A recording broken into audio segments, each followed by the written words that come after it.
নমস্কার বন্ধুরা, চারধাম পর্বের আরেকটি পর্বের ভিডিও নিয়ে চলে এলাম তোমাদের কাছে। আগের পর্বে তোমরা দেখেছিলে আমরা কেদারনাথ দর্শন করেছিলাম। রাত্রে গৌরীকুণ্ড হয়ে হোটেলে ফিরে পড়েছিলাম। সবাই খুব ক্লান্ত ছিলাম। খেয়ে দিয়ে রাত্রে ঘুমিয়ে পড়েছিলাম। ঘুম দারুণ হয়েছে। আজ ঘুম থেকে উঠে ফ্রেশ হয়ে গেছি। সীতাপুরে আমাদের হোটেলটি দারুণ হয়েছে। হোটেলের ব্যালকনি থেকে দারুণ ভিউ পাচ্ছি আমরা। এখানে বসেই অনেকটা সময় কাটিয়ে দেওয়া যাবে। কিন্তু এখন আমাদের টিফিন করে বেরিয়ে পড়তে হবে। আজ উত্তরকাশী হয়ে আমরা তুঙ্গনাথ দর্শন করব, এটাই ঠিক আছে।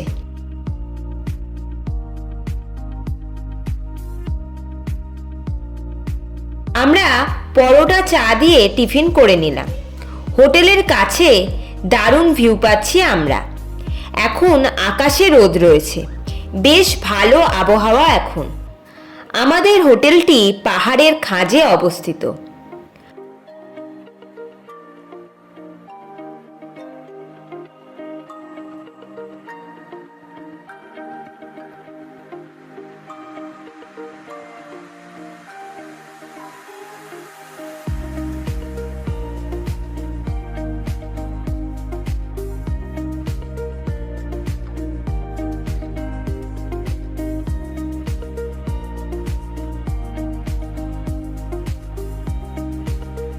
আমাদের গাড়ি ওপরে মেন হাইওয়েতে চলে যাবে।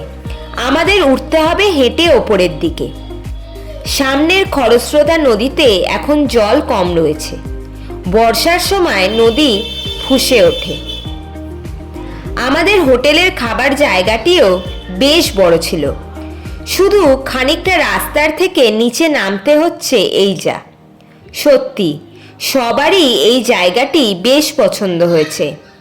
আমরা রাস্তা ধরে এগিয়ে চললাম ওপরে মেন রাস্তার দিকে।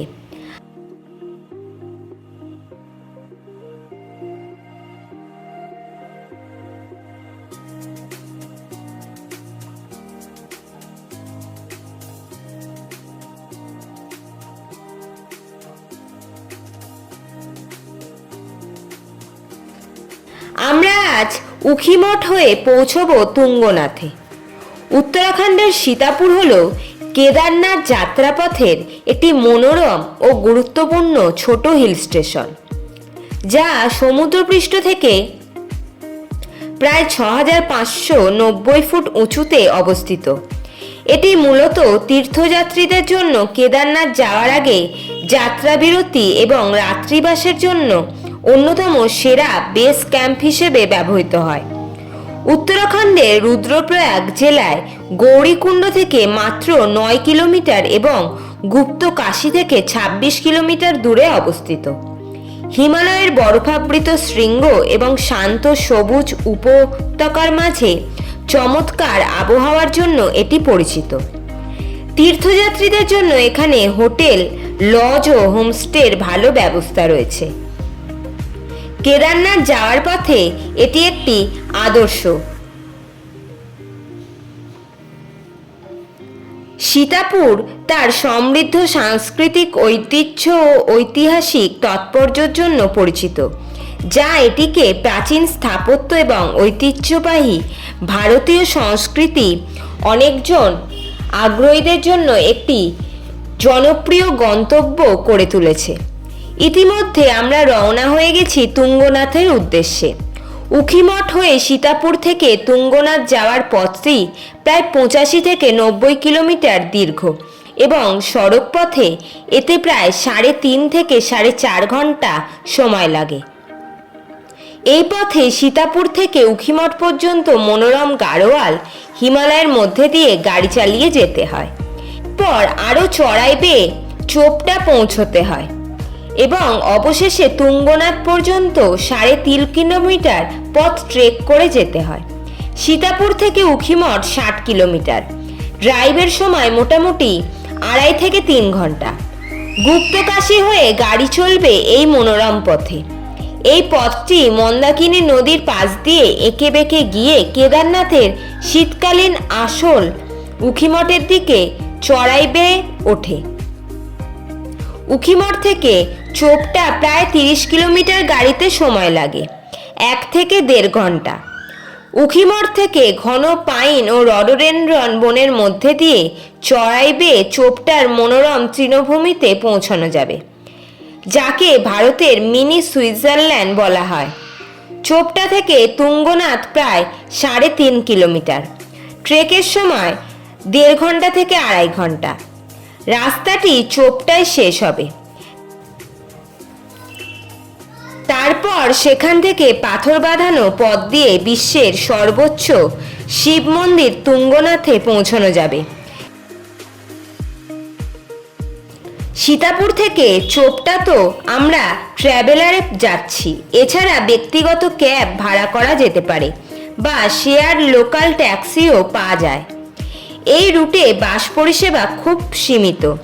তুঙ্গনাথ ট্রেকটি মাঝারি খাড়া হলেও প্রায় সব ধরনের শারীরিক সক্ষমতার মানুষের জন্য উপযুক্ত। প্রয়োজনে টাঙ্গা ঘোড়া ভাড়া করা যেতে পারে। তীর্থযাত্রার ভরা মরশুমে অফিসিয়াল যাত্রা নিবন্ধনটি সর্বদা সাথে রাখতে হবে। সর্বশেষ নির্দেশাবলীর জন্য উত্তরাখণ্ড পর্যটন পোর্টাল ব্যবহার করতে হবে। এপ্রিল থেকে জুন এবং সেপ্টেম্বর থেকে নভেম্বর হলো প্রধান পর্যটন মৌসুম। শীতকালে ভারী তুষারপাতের কারণে মন্দিরটি বন্ধ থাকে, তবে বরফ না থাকলে ট্রেকের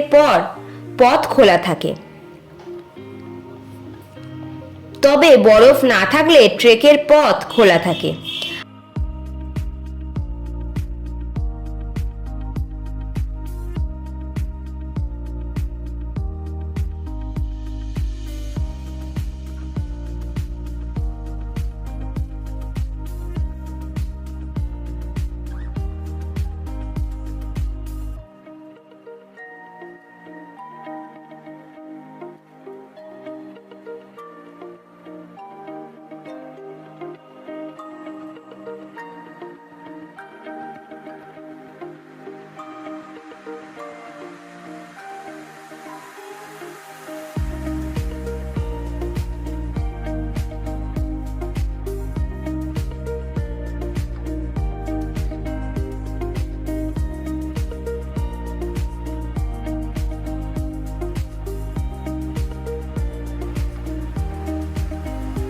উখিমঠ উত্তরাখণ্ড রাজ্যের রুদ্রপ্রয়াগ জেলায় অবস্থিত একটি গুরুত্বপূর্ণ তীর্থস্থান ও মনোরম শৈল শহর। সমুদ্রপৃষ্ঠ থেকে প্রায় 1317 মিটার উচ্চতায় অবস্থিত এই স্থানটি ভগবান কেদারনাথ এবং মদমহেশ্বরের শীতকালীন পীঠস্থান হিসেবে বিখ্যাত। শীতকালে যখন কেদারনাথ ও মদমহেশ্বর মন্দিরের কপাট তুষারপাতের কারণে বন্ধ থাকে, তখন এই মন্দিরের ওঙ্কারেশ্বর মন্দির নামে পরিচিত 6 মাস ধরে পূজা করা হয়। এখানে পঞ্চকোটের ছোট পিতলের মূর্তিও রয়েছে। উখিমঠ থেকে প্রায় 7 কিলোমিটার দূরে অবস্থিত একটি সুন্দর প্রাকৃতিক হ্রদ হল দেওরিয়া তাল, যেখান থেকে চৌখাম্বা শিখরের মনোরম প্রতিফলন দেখা যায়। এখান থেকে চৌখাম্বা, নীলকণ্ঠ এবং কেদারনাথ শৃঙ্গের অপরূপ দৃশ্য উপভোগ করা যায়। এছাড়া কাছেই চোপতা এবং তুঙ্গনাথ যাত্রার বেস ক্যাম্প হিসেবেও এটি ব্যবহৃত হয়। জলিগ্র্যান্ড বিমানবন্দর উখিমঠ থেকে প্রায় 195 থেকে 200 কিলোমিটার দূরে অবস্থিত। নিকটতম রেলওয়ে স্টেশন হল হরিদ্বার এবং ঋষিকেশ। সড়কপথে হরিদ্বার বা ঋষিকেশ থেকে বাসে বা গাড়িতে উখিমঠের দূরত্ব প্রায় 175 থেকে 205 কিলোমিটার।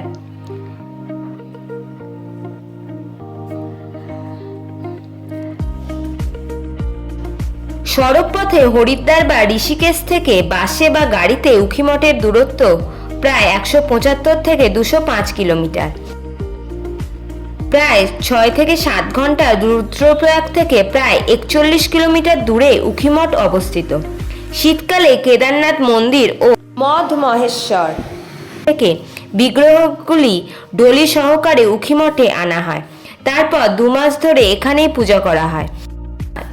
হিন্দু পুরাণ অনুসারে এই স্থানটি বানাসুরের কন্যা উষা এবং কৃষ্ণের নাতি অনিরুদ্ধের বিবাহের সঙ্গে সম্পর্কিত।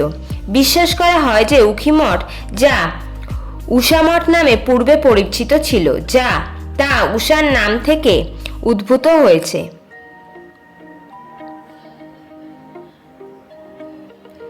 শীতকালে এখানে ওমকারেশ্বর মন্দিরে ভগবান কেদারনাথের মূর্তির পূজা করা হয়।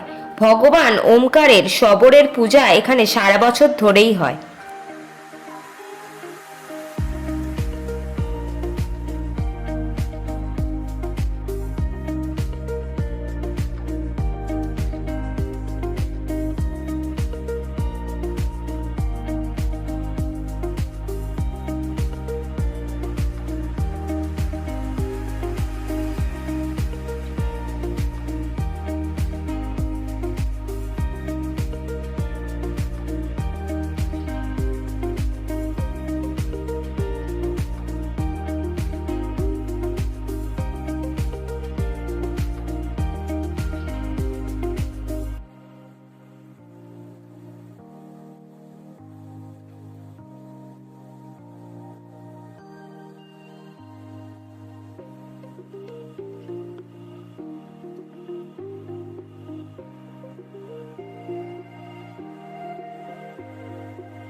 আমাদের ডান দিকে এখন উখিমঠের ভারত সেবাশ্রম সংঘ দেখতে পাচ্ছি।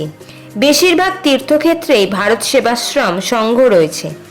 অনেক পুণ্যার্থী এখানেও থাকেন। আমরা তুঙ্গনাথ থেকে চোপতার দিকে এগিয়ে চলেছি। উখিমঠ থেকে চোপতা যাওয়ার দূরত্ব প্রায় 30 থেকে 35 কিলোমিটার। সরাসরি কোনো বাস সার্ভিস নেই। এই পথটুকু যেতে সাধারণত 1 থেকে 1.5 ঘন্টা সময় লাগে। উখিমঠ থেকে সকালের দিকে শেয়ার গাড়ি বা জিপ পাওয়া যায়, যার ভাড়া জনপ্রতি 200 থেকে 300 টাকা। উখিমঠ ভগবান কেদারনাথের শীতকালীন পীঠস্থান এবং শীতকালে যখন কেদারনাথের মন্দিরগুলি বন্ধ থাকে তখন এখানে পূজা অর্চনা করা হয়।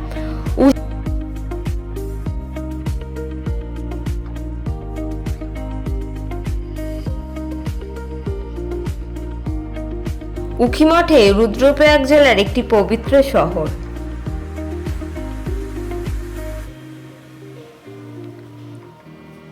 যা ভগবান কেদারনাথ ও মদমহেশ্বরের শীতকালীন পীঠস্থান হিসেবে পরিচিত।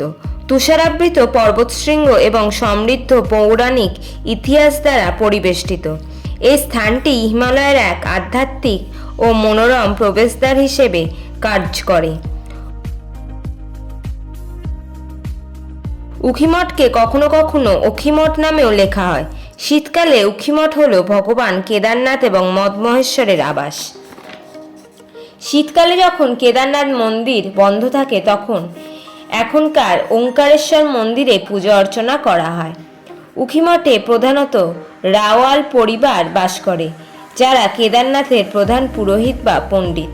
উখিমঠ থেকে মনোরম হিমালয় পর্বতমালা, তুষারাবৃত চূড়াগুলি স্পষ্টভাবে দেখা যায়।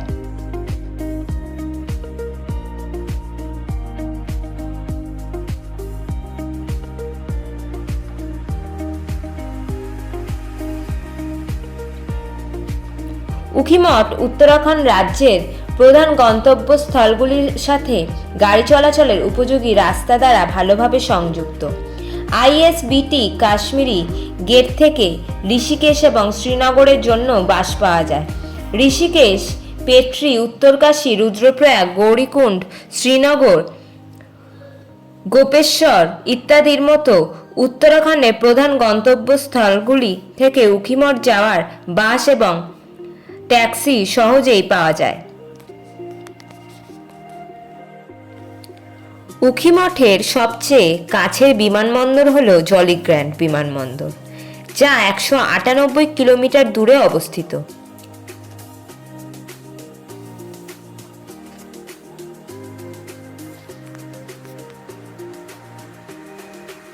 জলিগ্র্যান্ট বিমানবন্দর থেকে দিল্লিতে প্রতিদিনের ফ্লাইট চলাচল করে। দেরাদুনে জলিগ্র্যান্ট বিমানবন্দরের সাথে উখিমঠের সড়কপথে যোগাযোগ ভালো। জলিগ্র্যান্ট বিমানবন্দর থেকে উখিমঠ যাওয়ার জন্য ট্যাক্সিও পাওয়া যায়। উখিমঠের নিকটতম রেল স্টেশন হল ঋষিকেশ। ঋষিকেশ রেল স্টেশনটি NH-58 এর ওপর উখিমঠের 174 কিলোমিটার আগে অবস্থিত। ঋষিকেশ রেল নেটওয়ার্কের মাধ্যমে ভারতের প্রধান গন্তব্যস্থলগুলির সাথে ভালোভাবে সংযুক্ত। ঋষিকেশের উদ্দেশ্যে ঘন ঘন ট্রেন চলাচল করে। উখিমঠ ঋষিকেশের সাথে যোগাযোগ সড়কপথে খুব ভালোভাবে সংযুক্ত। ঋষিকেশ থেকে শ্রীনগর, রুদ্রপ্রয়াগ এবং উখিমঠের যাওয়ার জন্য ট্যাক্সি এবং বাস পাওয়া যায়। উখিমঠের আকর্ষণীয় স্থানগুলির মধ্যে একটি হল কালীমঠ। কালীমঠ রুদ্রপ্রয়াগ জেলায় সরস্বতী নদীর তীরে অবস্থিত একটি তীর্থস্থান। 1800 মিটার উচ্চতায় অবস্থিত কালীমঠ ভারতের 108টি শক্তিপীঠের মধ্যে অন্যতম। প্রকৃতির কোলে অবস্থিত কালীমঠ এক স্বাস্থ্যকর এবং দিব্য পরিবেশ প্রদান করে। কালীমঠে দেবী কালীর মন্দিরে অবস্থিত। এছাড়া সারি গ্রাম হল চোপটা হিল স্টেশন থেকে প্রায় 20 কিলোমিটার আগে অবস্থিত একটি মনোরম ছোট জনপদ। গ্রামটি ওক এবং রডোডেনড্রন গাছে ঘেরা এবং হিমালয়ের কোলে অবস্থিত একটি শান্ত জায়গা। সারিগ্রাম বা সারিগাঁও এখান থেকে মাত্র 2.5 কিলোমিটার দূরে অবস্থিত। অত্যন্ত সুন্দর দেওরিয়া অল হ্রদে বেস ক্যাম্প। অনেক সময় যখন তুষারপাতের কারণে চোপটার সমস্ত হোটেল বন্ধ হয় তখন আপনি থাকার জন্য সারি অঞ্চলের হোটেলে এবং হোমস্টে পাওয়া যাবে। আর রয়েছে মন্দাকিনী নদী। উত্তরাখণ্ডের কেদারনাথের কাছে চোরাবাড়ি হিমবাহ থেকে মন্দাকিনী নদীর উৎপত্তি। এই নদীটি অলকানন্দা নদীর একটি উপনদী এবং সোনপ্রয়াগে বাসুকি গঙ্গা নদী থেকে এর জলের উৎপত্তি। নদীটি কালীমঠ মন্দিরের কাছে কালীগঙ্গার সাথে এবং উখিমঠের কাছে মদমহেশ্বর গঙ্গার সাথে মিলিত হয়েছে।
ইতিমধ্যে আমরা তুঙ্গনাথে যাবার পথে এগিয়ে চলেছি।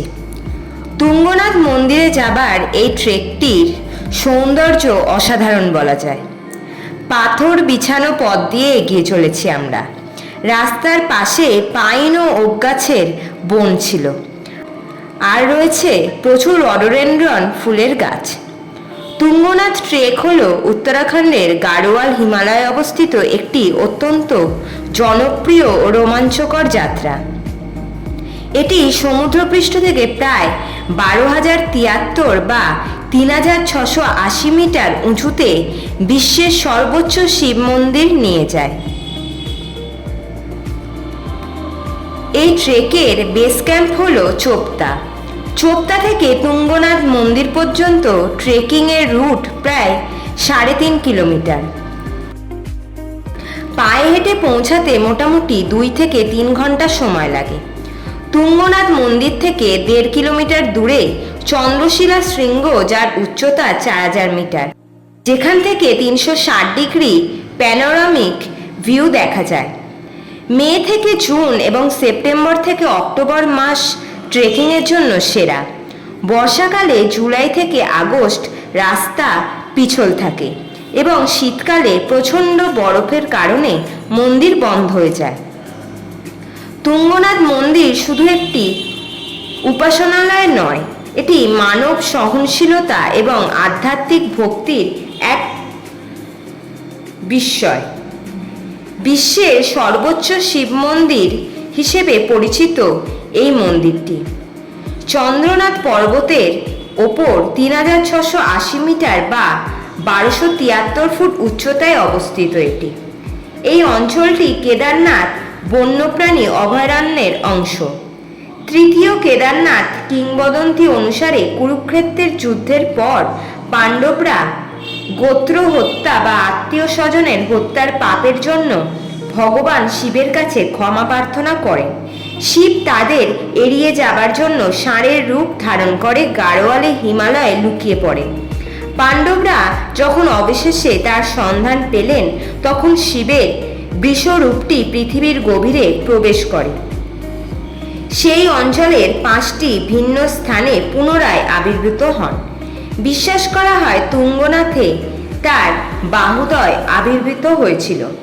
কিংবদন্তি অনুসারে মহাদেবকে প্রসন্ন করার জন্য পাণ্ডবরাই মূল মন্দিরটি নির্মাণ করেছিলেন।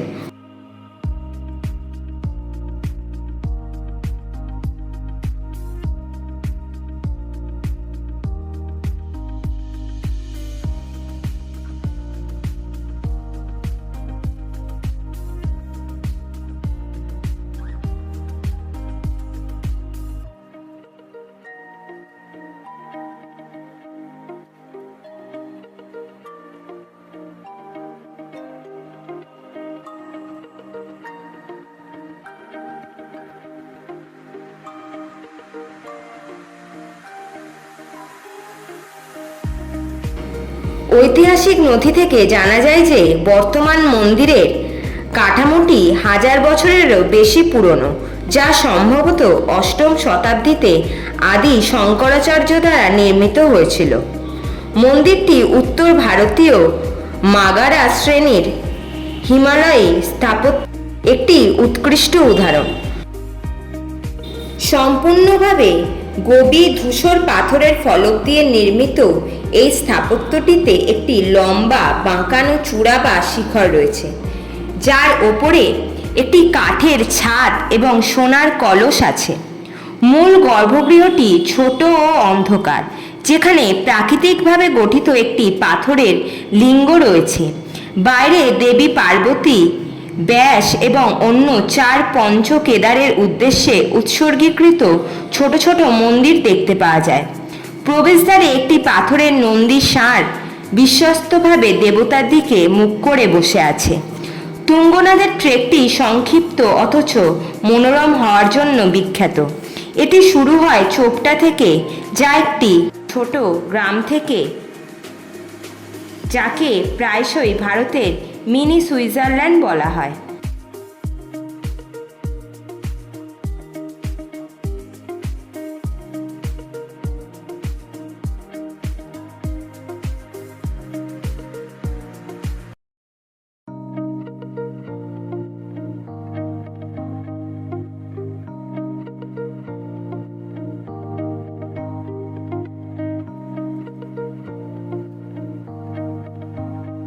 শারীরিক অক্ষমতা থাকলে মন্দির থেকে আরও 1.5 কিলোমিটার এগিয়ে চন্দ্রশিলা শৃঙ্গে, যা 4000 মিটারে পৌঁছতে পারে। এখান থেকে নন্দা দেবী, ত্রিশূল এবং চৌখাম্বার মতো হিমালয়ের বিশাল পর্বত শৃঙ্গগুলোতে 360 ডিগ্রি দৃশ্যে উপভোগ করা যায়। তুঙ্গনাথ একটি ঋতুভিত্তিক মন্দির। ভারী তুষারপাতের কারণে বছরের অর্ধেক সময় এর প্রবেশদ্বার বন্ধ থাকে। সেখান থেকে নন্দা দেবী, ত্রিশূল এবং চৌখাম্বার মতো হিমালয়ের বিশাল পর্বত শৃঙ্গগুলোতে 360 ডিগ্রি দৃশ্যে উপভোগ করা যায়। তুঙ্গনাথ একটি ঋতুভিত্তিক মন্দির। ভারী তুষারপাতের কারণে বছরের অর্ধেক সময় এর প্রবেশদ্বার বন্ধ থাকে।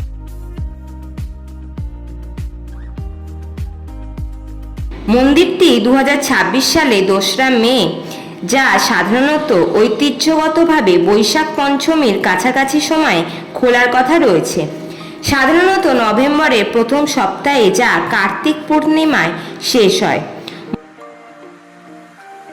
মন্দিরটি বন্ধ হয়ে গেলে প্রতীকী বিগ্রহটিকে মাক্কু মঠ মন্দিরে নামিয়ে আনা হয়, যেখানে শীতকাল জুড়ে পূজা অর্চনা চলতে থাকে।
আমরা মন্দিরের কাছে চলে এসেছি। অনেক দোকানপাট রয়েছে এখানে, পূজার সামগ্রী বিক্রি হচ্ছে সেখানে। অনেক পুণ্যার্থী এসেছে বাবা তুঙ্গনাথ দর্শন করতে। বৃষ্টিতে ভিজে আজ চারিদিক, বর্ষাতি চাপিয়ে আসা আবশ্যক।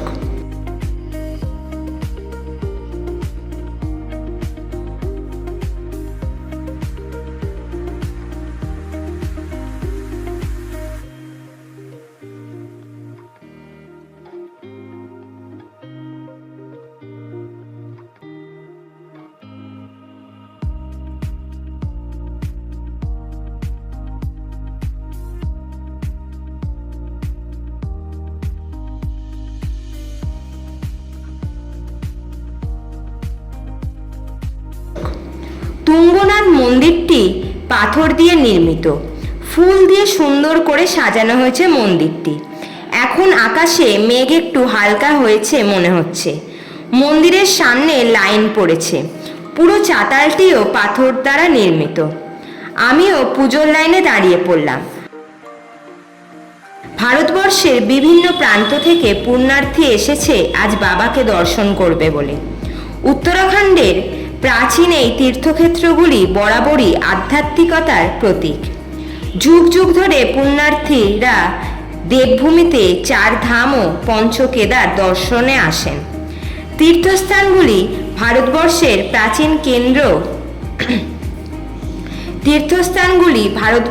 প্রাণকেন্দ্র বলা চলে। যুগ যুগ ধরে ধারা আমরা বয়ে নিয়ে চলেছি। বিভিন্ন বয়সের পুণ্যার্থীরা এসেছে দেখছি। এখন বৃষ্টি বন্ধ হয়েছে বলে একটু সুবিধা হচ্ছে সবারই। কেদারনাথের মতো না হলেও তুঙ্গনাথও বেশ ভালোই পুণ্যার্থী এসেছে আজ। পাহাড়ের একদম চূড়া মন্দিরটি অবস্থিত। মন্দিরটি দেখতে দারুণ লাগছে ফুল দিয়ে সাজাবার জন্য। বেশ অন্য রকমের অভিজ্ঞতা হচ্ছে এখানে এসে। সবাই ভীষণ আশাবাদী ছিল আজ তুঙ্গনাথ মন্দিরে আসবে বলে। আবার হালকা বৃষ্টি শুরু হয়ে গেছে। এখন মন্দিরের কাছেই চলে এসেছি আমরা। প্রচুর ফুল দিয়ে সাজানো হয়েছে আজকে। স্টিলের রেলিং দিয়ে দেওয়া হয়েছে মন্দিরটিতে এখন দর্শনার্থীদের সুবিধার জন্য।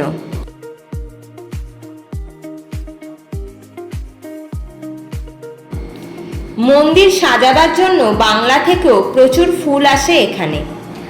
আমাদের তুঙ্গনাথ দর্শন হয়ে গেছে, পুজো দেওয়া হয়ে গেছে, তাই বাইরে বেরিয়ে এসেছি। ভেতরে গর্ভগৃহে ভিডিওগ্রাফি বা ফটোগ্রাফি করা নিষেধ। সামনে থেকে দারুণ লাগছে তুঙ্গনাথ মন্দিরটি দেখতে।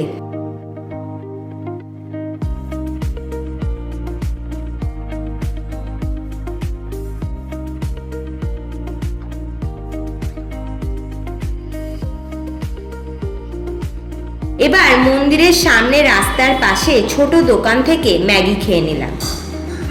ভালোই লাগলো গরম গরম ম্যাগি খেয়ে। খাওয়া কমপ্লিট করে আবার আমরা বেরিয়ে পড়লাম চোপতা ফিরবো বলে। তুঙ্গনাথ মন্দির বিশ্বের অন্যতম উচ্চতম শিব মন্দির। তুঙ্গনাথ, যার আক্ষরিক অর্থ শৃঙ্গের অধিপতি, এই পর্বতমালা মন্দাকিনী ও অলকানন্দা নদীর উপত্যকা তৈরি করেছে। এটি চন্দ্রশিলা শৃঙ্গের ঠিক নিচে অবস্থিত। উত্তরাখণ্ডের রুদ্রপ্রয়াগ জেলায় এটি অবস্থিত। হিন্দু পুরাণ অনুসারে শিব এবং পার্বতী দুজনেই হিমালয়ে বাস করেন। শিব কৈলাস পর্বতে থাকেন। পার্বতীকে শৈলীপুত্রীও বলা হয়, যার অর্থ পর্বতের কন্যা। গাড়োয়াল অঞ্চল শিব এবং পঞ্চকেদার মন্দির নির্মাণ সম্পর্কিত অনেক লোককাহিনী হিন্দু মহাকাব্যে মহাভারতে বর্ণিত হয়েছে। আমরা তুঙ্গনাথ ছেড়ে এগিয়ে চলেছি গন্তব্যের উদ্দেশ্যে। পাণ্ডবেরা মহাকাব্যিক কুরুক্ষেত্রের যুদ্ধে কৌরবদের পরাজিত ও হত্যা করেছিলেন। যুদ্ধের সময় গোত্র হত্যা ও ব্রাহ্মণ হত্যা করার পাপের প্রায়শ্চিত্ত করতে চেয়েছিলেন তারা। তাই তারা তাদের রাজ্যের শাসনভার আত্মীয়দের হাতে তুলে দিয়ে শিবের সন্ধানে এবং তার আশীর্বাদ লাভের জন্য বেরিয়ে পড়েন। প্রথমে তারা পবিত্র শহর বারাণসীতে যান, যা শিবের প্রিয় শহর বলে বিশ্বাস করা হয় এবং যা তার কাশী বিশ্বনাথ মন্দিরের জন্য পরিচিত। কিন্তু শিব তাদের এড়াতে চেয়েছিলেন, কারণ তিনি কুরুক্ষেত্রের যুদ্ধে মৃত্যু এবং অসততার কারণে গভীরভাবে ক্রুদ্ধ ছিলেন এবং তাই পাণ্ডবদের প্রার্থনার প্রতি উদাসীন ছিলেন। তাই তিনি একটি ষাঁড় বা নন্দী রূপ ধারণ করে গাড়োয়াল অঞ্চলে ফিরে গিয়েছিলেন। এটি 1000 বছরের পুরনো বলে বিশ্বাস করা হয় এবং পঞ্চ কেদারের ক্রমে এটি তৃতীয় কেদার। হিন্দু পুরাণ অনুসারে বারাণসীতে শিবকে না দেখা পেয়ে পাণ্ডবেরা গাড়োয়াল হিমালয়ে গেলেন। 5 পাণ্ডব ভাইয়ের মধ্যে দ্বিতীয় ভীম তখন 2টি পর্বতের উপরে চড়ে শিবের সন্ধান করতে লাগলেন। তিনি গুপ্ত কাশীর কাছে একটি ষাঁড়কে ঘাস খেতে দেখলেন।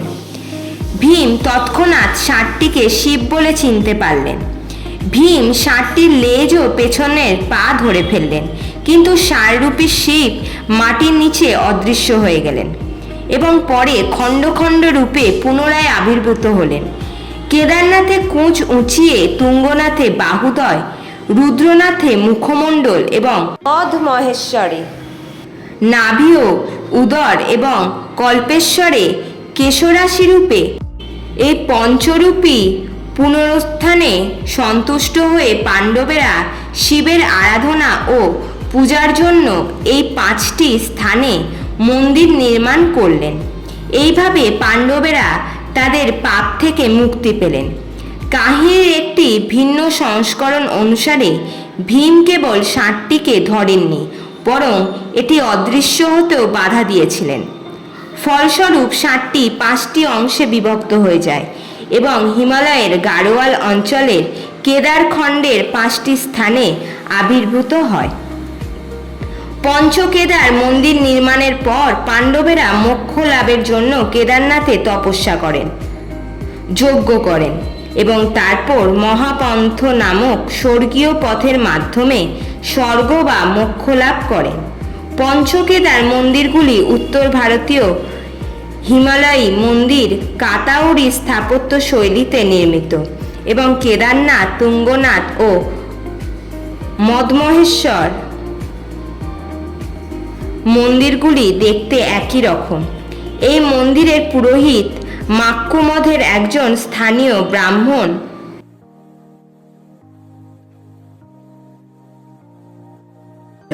আরও বলা হয় যে মক্কু মঠের মৈঠানি ব্রাহ্মণরা এই মন্দিরে পুরোহিত হিসেবে দায়িত্ব পালন করে।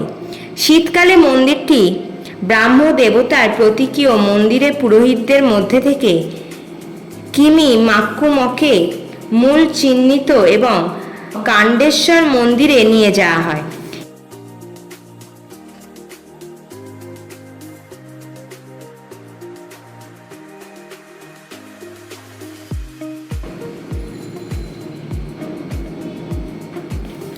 তুঙ্গনাথের ইতিহাস কাহিনী আলোচনা করতে করতে আমরা এসে পৌঁছালাম পিপলকোটিতে। এখানেই আজকের রাত্রি যাপন আমাদের। পরবর্তী গল্প আগামী পর্বে।